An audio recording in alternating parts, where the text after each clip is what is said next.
Assalamualaikum warahmatullahi wabarakatuh. Izin memperkenalkan diri, nama saya Racik Salindani dengan NPM 2312011480 dan teman saya Sagita Olivia Banjarnahor dengan NPM 231211487.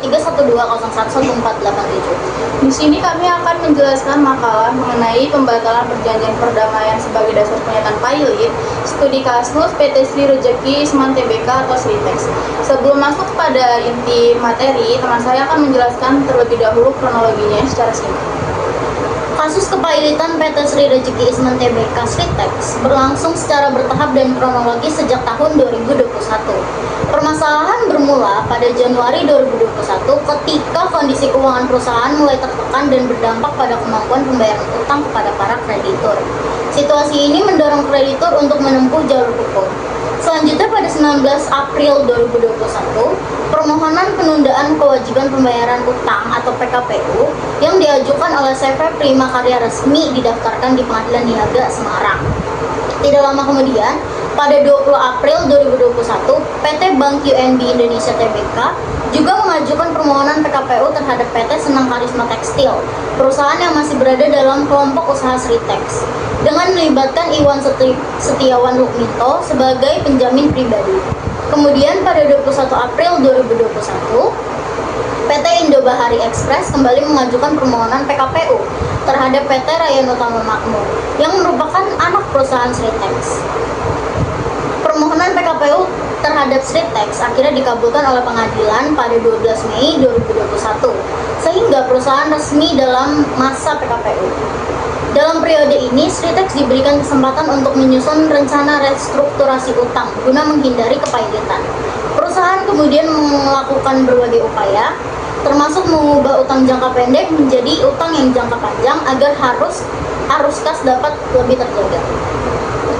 Upaya restrukturasi tersebut mencapai titik penting pada 25 Januari 2022 ketika perjanjian perdamaian atau homologasi disahkan oleh pengadilan. Dengan adanya homologasi ini, Sritex dan para kreditur sepakat pada skema pembayaran baru yang mengikat secara hukum. Namun, setelah homologasi berjalan, Sritex mengalami kesulitan dalam memenuhi kewajiban sesuai dengan isi perjanjian tersebut.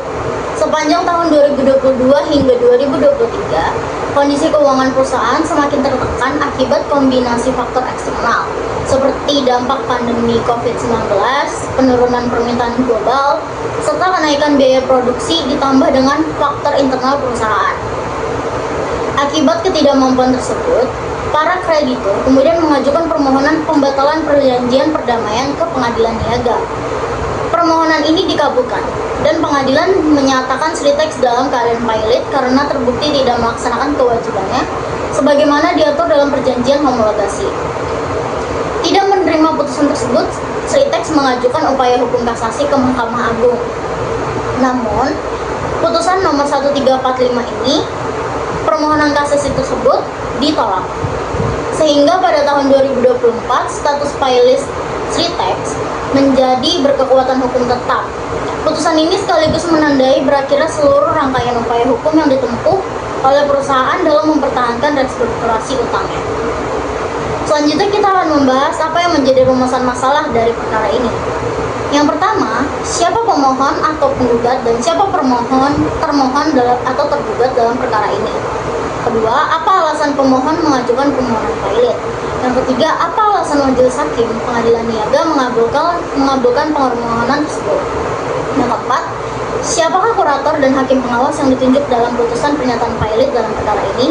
Dan yang terakhir, apa akibat putusan pernyataan pilot. Selanjutnya kita akan membahas analisis dari rumusan masalah yang ada di atas tadi. Yang pertama, pihak pemohon atau penggugat, dan pihak termohon atau tergugat. Dalam perkara kepilotan ini, hubungan hukum yang terjadi berangkat dari relasi utang piutang antara kreditur dan debitur. Pihak pemohon dalam putusan nomor 1345 ini merupakan para kreditur yang merasa dirugikan karena haknya untuk memperoleh pembayaran utang tidak terpenuhi oleh debitur.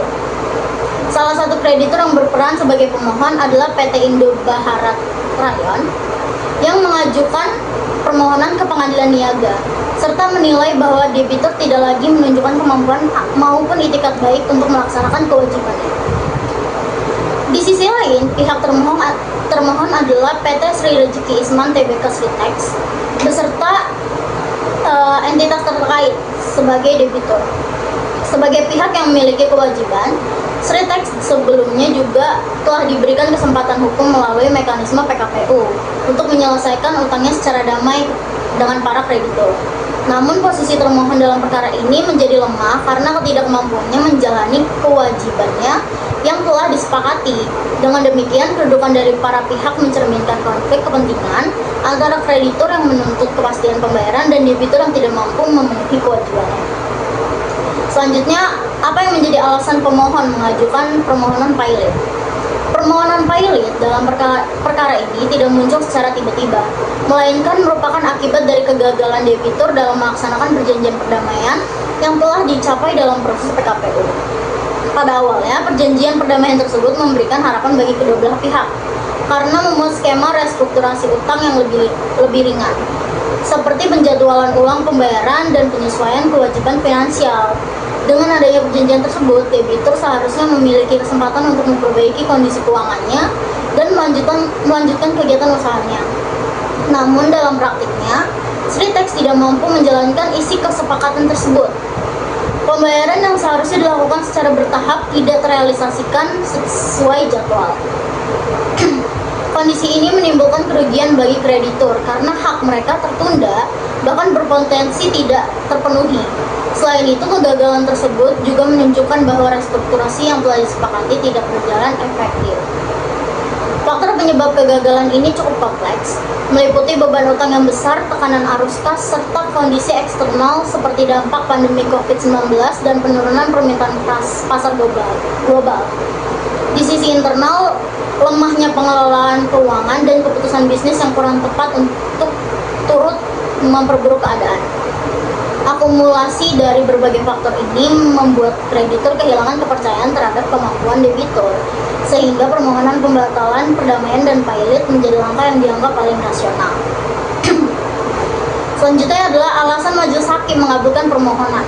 Majelis hakim pengadilan niaga dalam putusannya mengabulkan permohonan pilot dengan pertimbangan utama bahwa debitur terbukti tidak melaksanakan kewajiban sebagaimana diatur dalam perjanjian perdamaian yang telah dihomologasikan. Dalam perspektif hukum, perjanjian perdamaian tersebut memiliki kekuatan yang mengikat sama seperti dengan putusan pengadilan, sehingga wajib dilaksanakan oleh para pihak. Ketika debitur tidak memenuhi kewajiban tersebut, maka hal itu dikategorikan sebagai wan prestasi. Hakim juga mempertimbangkan bahwa tujuan utama PKPU adalah memberikan kesempatan bagi debitur untuk memperbaiki kondisi keuangan dan menghindari kepailitan. Namun, kesempatan tersebut harus dijalankan dengan itikat baik. Dalam perkara ini, kegagalan debitur menjalankan isi perdamaian menunjukkan bahwa tujuan PKPU tidak tercapai. Oleh karena itu, perlindungan hukum yang sebelumnya diberikan kepada debitur menjadi tidak relevan untuk dipertahankan. Selain itu, dasar hukum dalam Undang-Undang Nomor 37 Tahun 2004 memberikan kewenangan kepada kreditur untuk mengajukan pembatalan perdamaian apabila debitur lalai. Dengan mempertimbangkan kondisi keuangan debitur yang terus memperburuk serta tidak adanya prospek pemulihan yang jelas, majelis hakim menilai bahwa pernyataan pilot merupakan langkah yang tepat untuk memberikan keputusan hukum dan melindungi kepentingan para kreditur. Selanjutnya akan dilanjutkan oleh rekan saya. Selanjutnya yaitu kurator dan hakim pengawas yang ditunjuk. Setelah debitur dinyatakan pilot, pengadilan menunjuk kurator dan hakim pengawas sebagai pihak yang berperan penting dalam proses kepilitan. Kurator bertugas mengambil alih pengurusan dan pemberesan seluruh harta kekayaan debitur. Tugas ini meliputi inventarisasi aset, pengamanan, pengelolaan, hingga penjualan harta pilot untuk memenuhi kewajiban kepada para kreditur. Dalam menjalankan tugasnya, kurator harus bertindak profesional, transparan, dan berorientasi pada kepentingan semua pihak. Di sisi lain, hakim pengawas memiliki fungsi sebagai pengendali dan pengawas jalannya proses kepilitan. Hakim pengawas memastikan bahwa setiap tindakan kurator sesuai dengan ketentuan hukum yang berlaku dan tidak merugikan pihak manapun. Selain itu, hakim pengawas juga memimpin rapat kreditur yang menjadi forum penting untuk menentukan langkah-langkah dalam proses pemberesan harta pilot. Sinergi antara kurator dan hakim pengawas sangat menentukan keberhasilan proses pilot. Keduanya berperan untuk menjaga agar proses berjalan secara adil, tertib, dan memberikan kepastian hukum bagi kreditur maupun debitur. Yang terakhir yaitu akibat putusan pernyataan pilot. Putusan pernyataan pilot membawa dampak hukum yang luas dan signifikan. Sejak putusan tersebut diucapkan, debitur kehilangan hak untuk menguasai dan mengelola aset harta kekayaannya. Seluruh aset debitur menjadi bagian dari harta pilot yang berada di bawah penguasa kurator. Hal ini dikenal sebagai sita umum yang bertujuan untuk mengumpulkan seluruh kekayaan debitur dalam satu kesatuan guna dibagikan kepada kreditur. Bagi debitur, kondisi ini berarti kehilangan kendali atas perusahaan, yang dalam banyak kasus dapat berujung pada penghentian operasional usaha. Namun dalam situasi tertentu, kurator masih dapat melanjutkan kegiatan usaha apabila dianggap menguntungkan bagi proses pemberesan harta pilot. Bagi kreditur, putusan pilot memberikan kepastian hukum karena proses pelunasan hutang dilakukan secara kolektif dan terstruktur.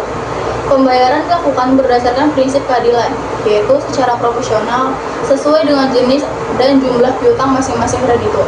Selain itu, putusan pilot juga membuka kemungkinan dilakukannya tindakan hukum seperti pembatalan perbuatan debitur yang merugikan kreditur sebelum pilot. Secara keseluruhan, putusan pilot dalam perkara ini menandai berakhirnya seluruh upaya penyelamatan melalui PKPU dan menjadi tahap akhir dalam penyelesaian hutang melalui mekanisme hukum. Kasus ini menunjukkan bahwa kegagalan dalam menjalankan perjanjian perdamaian memiliki konsekuensi serius, serta menegaskan pentingnya itikat baik dan kemampuan finansial dalam mempertahankan keberlangsungan usaha. Kemudian analisis putusan.